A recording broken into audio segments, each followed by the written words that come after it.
हुआ, दरवाजा तोड़ा, देखा अंदर में सब ब्लड वगैरह है। तो विभत्स घटना थी जमशेदपुर के लिए, बिल्कुल रोंगटा खड़ा करने वाला ये जुर्म। जय हिंद दोस्तों, स्वागत है आपका अपने चैनल वकील बाबू में। दोस्तों, आज इस वीडियो में मैं एक ऐसी घटना पे बात करने जा रहे हैं, एक ऐसी सच्ची घटना जिसे सुन के आपका दिल दहल जाएगा, और एक ऐसी घटना जिसकी शायद कोई कल्पना भी नहीं कर सकता। जी हाँ दोस्तों, एक ऐसी घटना जिसको हम सपने में भी नहीं सोच सकते। ये घटना सन 1999 का है। सन 1999 झारखंड प्रदेश के जमशेदपुर जिले में एक टेल्को कॉलोनी की घटना है। टेल्को एक कंपनी है, एक इंडस्ट्रियल कंपनी है, और टेल्को कॉलोनी एक ऐसी कॉलोनी है कि जो भी लोग उस टेल्को इंडस्ट्रियल कंपनी में काम करते हैं उसके अधिकतर एम्प्लॉय उसी टेल्को कॉलोनी में रहते हैं। अधिकतर वो लोग जो बाहर से जाकर जमशेदपुर में टेल्को कंपनी में काम करते हैं उसी टेल्को कंपनी में रहते हैं। ये घटना 1999 की है। इस टेल्को कंपनी में एक घर था जिसके मुखिया जो थे वो उसी टेल्को कंपनी में काम किया करते थे। इनके परिवार में कुल 5 लोगों का परिवार था जो बहुत हंसी खुशी अपना जीवन व्यतीत कर रहे थे। 5 लोगों में उस परिवार के मुखिया थे, उनका नाम था शुभेंदु भौमिक, उनकी पत्नी लकी भौमिक, उनका एक 14 साल का बेटा था जिसका नाम था कल्याण भौमिक, और उनकी एक बेटी थी जिसकी उम्र तकरीबन 17-18 साल थी जिसका नाम था चैताली भौमिक, और उसी घर में इनकी एक नानी भी रहती थी जिनका नाम था अनीता भौमिक। इन 5 लोगों का परिवार बहुत ही हंसी खुशी अपना जीवन यापन कर रहा था। 29 जनवरी 1999 का एक ऐसा दिन जिसके बाद इस परिवार को किसी ने सुना ही नहीं। जी हाँ दोस्तों, 29 जनवरी 1999 ये डेट वो दिन है जिस दिन हर रोज की तरह सुबह शुभेंदु अपनी कंपनी में काम करने के लिए निकले। उसके बाद से तकरीबन दोपहर में उनका बेटा 14 साल का कल्याण ये खेलने के लिए अपने दोस्तों के साथ निकला। यानी कि मात्र घर में 3 लोग बचे थे, यानी कि उनकी पत्नी लकी, नानी अनीता और उनकी बेटी चैताली। ये 3 लोग घर में थे। उसके बाद 29 जनवरी शाम के बाद से उस घर में किसी को नहीं देखा गया। उसके बाद 30 जनवरी हुआ, उसके बाद फरवरी आया आपका। तो 29 जनवरी 1999 के 1-2 दिन बाद तक चैताली को देखा गया। जब घर के और लोगों को कॉलोनी वाले नहीं देखते थे तो उन्हें 2-3 दिन हो गया उनकी मम्मी लकी और अनीता को देखे हुए। तो कॉलोनी के लोगों ने चैताली से पूछा, चैताली अधिकतर बाहर निकलते मार्केट जाते दिखती थी, कि आखिर तुम्हारी मम्मी और नानी कहाँ हैं, वो लोग दिख नहीं रहे। तो चैताली उन सबसे कहती है कि हमारे रिश्तेदार में एक शादी है, सब लोग वहीं गए हुए हैं, मैं भी जा रही हूँ। ये कह के तकरीबन 29 जनवरी 1999 से 3-4 दिन बाद चैताली भी गायब हो गई। उसके बाद से उस घर में ताला लगा और उसके बाद से परिवार के किसी सदस्य का कोई पता नहीं। जी हाँ दोस्तों, उसके बाद उस घर में ताला ही लगा। 10 दिन 20 दिन बीते। टेल्को कंपनी के लोग भी चिंतित थे कि आखिर शुभेंदु कहाँ है, काम पे नहीं आ रहा है। उसके बाद वो लोग भी कॉलोनी में आते, देखते घर में ताला लगा हुआ है। कॉलोनी के लोग भी देखते घर में ताला लगा हुआ है। 1 महीने बीता, 2 महीने बीता, 3 महीने, 4 महीने, 5 महीने, 6 महीने। उसके बाद लगभग सब भूल चुके थे कि ऐसी कोई फैमिली भी यहाँ रहती थी, क्योंकि समय सब भुला देता है। लेकिन एक चीज़ यहाँ जो थी वो नोटिस करने वाली बात है। इनके जो मामा थे, चैताली और कल्याण के मामा, जिनका नाम था अनुपम, जो कि पेशे से डॉक्टर थे और वो बाहर रहते थे, वो अपने घर के साइड रहते थे। वो इस 6 महीने के दौरान में कई बार इनके घर फ़ोन किए, शुभेंदु के घर कई बार फ़ोन किए। रिंग पूरी जाती थी उनकी लैंडलाइन पे, लेकिन कोई उठाता नहीं था। वो भी बेचारे फ़ोन करते करते 6 महीने उन्हें बीत गया, कोई रिस्पॉन्स नहीं देता। अनुपम ने उसके बाद ये डिसीजन लिया, निर्णय लिया कि अब हमें खुद जाके टेल्को कंपनी टेल्को कॉलोनी में देखना पड़ेगा कि आखिर उनके घर में क्या ऐसा विवाद, क्या ऐसा हुआ है कि जिसकी वजह से वो फ़ोन नहीं उठा रहे। उसके बाद अनुपम जून 1999 में पहुँचते हैं टेल्को कॉलोनी, और जब आते हैं तो वो देखते हैं कि घर में ताला लगा हुआ है। उसके बाद वो कॉलोनी के अगल बगल जो घर थे वहाँ पूछते हैं कि आखिर ये ताला इनके घर में जो लोग रहते हैं वो कहाँ है। कॉलोनी वालों ने बताया कि जनवरी के बाद से किसी को नहीं देखा गया। चैताली लास्ट टाइम दिखी थी, जिससे पूछा गया कि तुम्हारे परिवार के लोग कहाँ हैं, तो उसने बताया कि वो किसी रिश्तेदार के यहाँ शादी में गए हुए हैं। उसके बाद अनुपम भाई, इन लोग की रिश्तेदारी कहीं ना कहीं कॉमन ही थी, क्योंकि वो मामा थे चैताली और कल्याण के। तो अनुपम ने फिर सोचा कि पिछले 6 महीने में हमारे किसी रिश्तेदारी में शादी नहीं पड़ा, वो भी ऐसे किसी खास रिश्तेदारी में जहाँ ये लोग 6 महीने से रुक जाए। उसके बाद अनुपम को थोड़ा डाउट हुआ कि आखिर क्या माजरा है। उसके बाद अनुपम ताला तोड़ के घर में जाने की कोशिश की, परंतु फिर सोचें कि अभी ताला तोड़ना उचित नहीं है। उसके बाद अनुपम घर के चारों तरफ घूमने लगे और देखने लगे कि आखिर क्या बात है। जब अनुपम उस घर के पीछे पहुंचे तो पीछे के साइड में जो बाथरूम का टैंक होता है, जिसको सेप्टिक टैंक हम बोलते हैं, उसको उसने जब गौर से देखा तो सेप्टिक टैंक में 3 ढक्कन थे।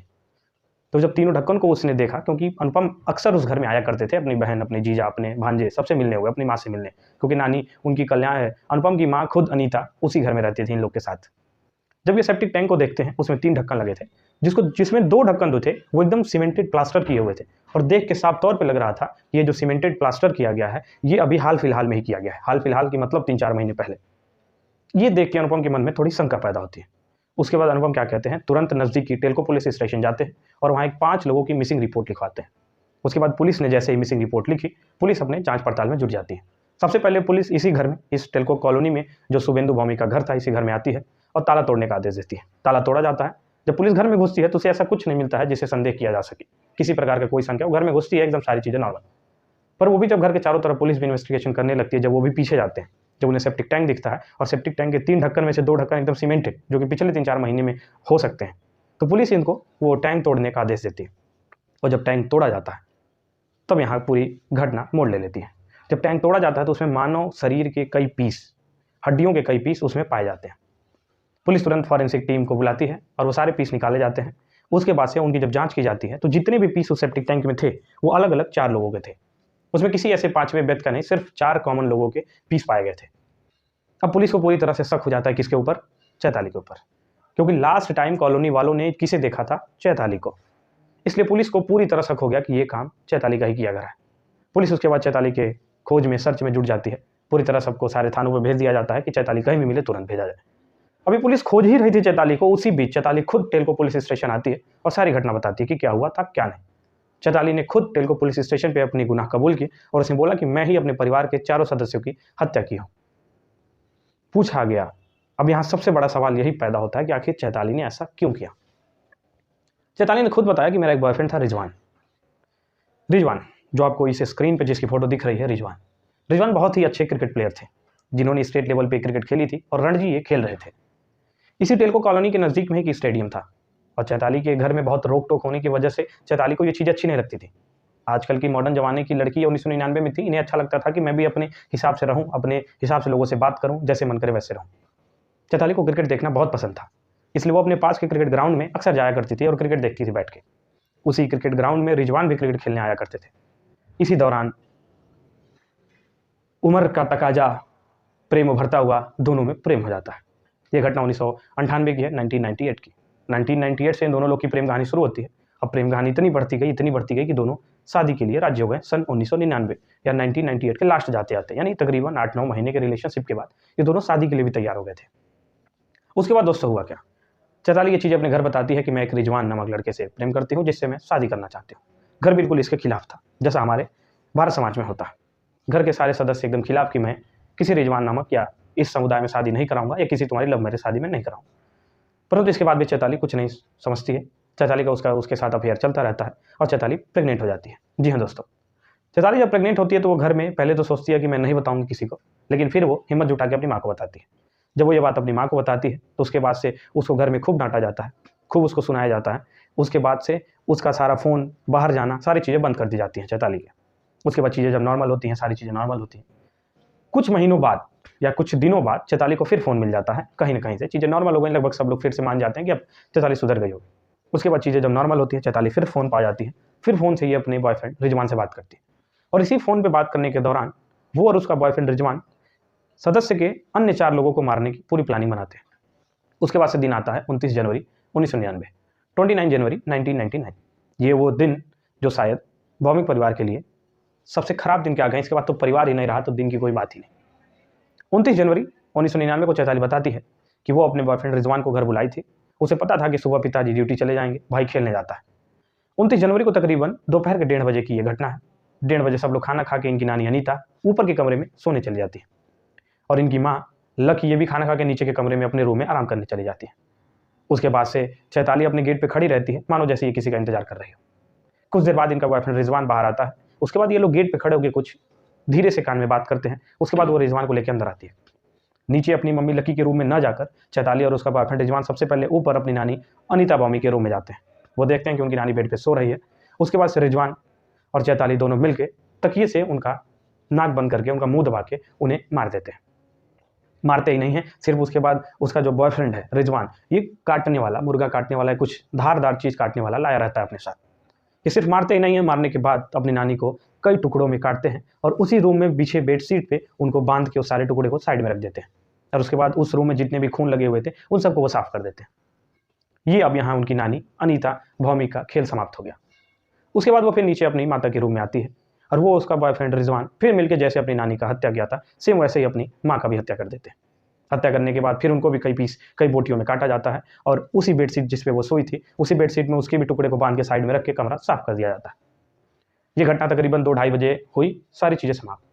उसके बाद ये दोनों फिर अपना आराम से रूम में जाते हैं, जो भी संबंध बनाना होता है संबंध बनाते हैं और चिल करते हैं। फिर तकरीबन 29 जनवरी शाम 4 बजे इसका भाई कल्याण खेल के वापस आता है।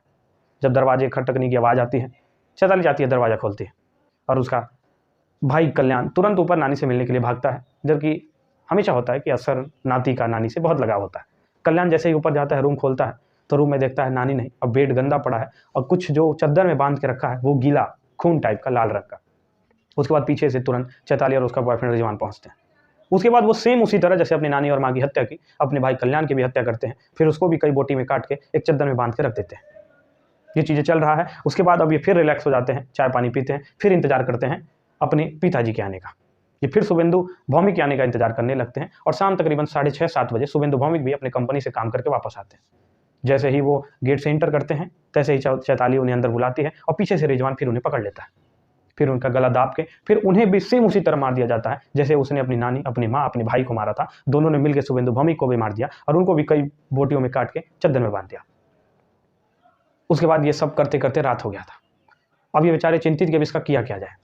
उसके बाद चैताली पुलिस को बताती है कि वो और उसके बॉयफ्रेंड रिजवान ने मिलकर रात में पीछे की जो सेप्टिक टैंक है उसका ढक्कन खोला और उसमें सारी बोटियां डाली और फिर ढक्कन रख दिया। अब यहाँ फिर सवाल पैदा हुआ कि उसके ऊपर सीमेंटेड जो लेयर लगा था वो क्यों और किसने किया। फिर चैताली पुलिस को बताती है कि हमें फिर डर था कि कोई टैंक खोल न ले, इसलिए हमें सीमेंटेड उसे लॉक करना था। फिर रिजवान अपने घर चला जाता है और अगले दिन फिर रिजवान सीमेंट और वो प्लस्तर करने वाली जो चीज़ें होती हैं वो सब लेके अगले दिन फिर आता है रिजवान, और अगले दिन फिर वो लोग मिल के शाम को फिर उसको सीमेंटेड करते हैं कि पूरी तरह से वो पैक हो जाए दोनों ढक्कन। उसके बाद से रिजवान चला जाता है। उसके बाद से चैताली 1-2 दिन घर में रहती है, जैसा कि उन लोग का प्लानिंग था कि हम 1-2 दिन यहीं रहेंगे और सबको बता देंगे कि हमारे घर वाले शादी में गए हैं, जिससे कि कोई भी कुछ पूछेगा नहीं। इसके बाद से चैताली भी 3-4 दिन बाद रिजवान के साथ चली जाती है। ये घटना तो सारा अब सामने आ चुका था। तेलुगु पुलिस स्टेशन इनको जुडिशियल कस्टडी में चले जाते हैं ये लोग। उसके बाद जमशेदपुर डिस्ट्रिक्ट सेशन कोर्ट का जजमेंट अगस्त या नवंबर के महीने में जमशेदपुर डिस्ट्रिक्ट सेशन कोर्ट का जजमेंट आता है और डिस्ट्रिक्ट सेशन कोर्ट ने यह रेयरेस्ट ऑफ रेयर केस बताते हुए चैताली और उसके बॉयफ्रेंड रिजवान को फांसी की सजा सुनाई। जी हाँ दोस्तों, इन दोनों को फांसी की सजा सुनाई गई। लेकिन इसके बाद फिर ये अपील करते हैं हाई कोर्ट में और हाई कोर्ट ने 31 जनवरी 2003 को हाई कोर्ट ने यह फांसी की सजा को कम करके इसको उम्र कैद में तब्दील कर दिया। फिर ये लोग अपील करते हैं सुप्रीम कोर्ट। सुप्रीम कोर्ट ने ये झारखंड हाई कोर्ट के फैसले को बरकरार रखा और 2006 में सुप्रीम कोर्ट ने भी उम्र कैद को बरकरार रखा और बोला कि इन्हें उम्र कैद की सजा मिली। उसके बाद से उम्र कैद की सजा काटने लगे। चैताली जेल में ही एक बच्चे को जन्म देती है। जेल में ही बच्चे को जन्म देने के बाद ये लोग 2018 में रिहा हो जाते हैं। 2018 में चैताली और रिजवान दोनों रिहा हो गए और अभी ये बाहर अपना एक परिवार बना के खुशी से, दुखी से या जैसे कह लीजिए, ये एक परिवार के तौर पे बाहर रह रहे हैं। अब खुशी तो मैं कह नहीं सकता, कोई लड़की सिर्फ अपने बॉयफ्रेंड और अपने एक संबंध के लिए अपने पूरे परिवार, अपने माँ बाप, भाई, नानी को मार सकती है, तो मैं तो बिल्कुल नहीं कह सकता कि वो खुशी खुशी अपने परिवार को रह रही है। अगर वो खुशी खुशी रह भी रही है तो मानव कहना शायद उचित नहीं होगा। ये एक सच्ची घटना है दोस्तों। घटना बताने का मेरा सिर्फ मकसद ये नहीं है कि आप इस घटना को जानें और आपको अच्छा लगा या जो भी चीज़ें। मेरा मुख्य मकसद ये है कि आप जागरूक बने। ये एक बेटी ने ऐसा किया जिसकी कल्पना नहीं की जा सकती। इसी के साथ दोस्तों फिर मिलते हैं अगले वीडियो में एक नए केस स्टडी के साथ। इस घटना से आपकी क्या राय है कमेंट सेक्शन में जरूर बताइएगा। और दोस्तों प्लीज़ मेरा रिक्वेस्ट ये जरूर है कि शेयर जरूर करिएगा इस वीडियो को, ताकि और लोग भी जागरूक हो सकें और हमारा देश ऐसे लोगों से बच सके। जय हिंद दोस्तों, फिर मिलते हैं अगले एक नए केस स्टडी से।